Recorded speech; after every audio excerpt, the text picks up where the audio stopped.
क्यों? जीना होगा मरना होगा धरना होगा धरना होगा, जीना होगा मरना होगा धरना होगा धरना होगा, जीना होगा मरना होगा धरना होगा धरना होगा, जीना होगा मरना होगा धरना होगा धरना होगा।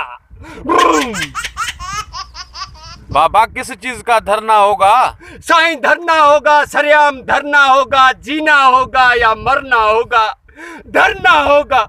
बाबा किस लिए धरना होगा ये तो बताएं। साईं बंदे की 400 रुपया दिहाड़ी है, 200 रुपए के आलू बटर उते प्याज हो जाते हैं, 200 रुपए किलो टमाटर है।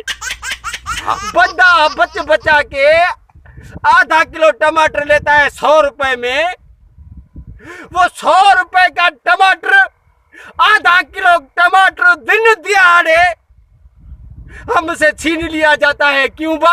वाह यार, ये तो आपके साथ नाइंसाफी हुई। तो आप आगे क्या कहना चाहेंगे? साईं हमारी डिमांड है, बताएं डिमांड कौन सी है आपकी? ए से लेकर जेड तक हमारी यही डिमांड है, डाकुओं से लुटेरों से। ये आधा किलो टमाटर में से एक पाव टमाटर आप रख लो, एक पाव हमको दे दो यार, अल्लाह का वास्ता है यार।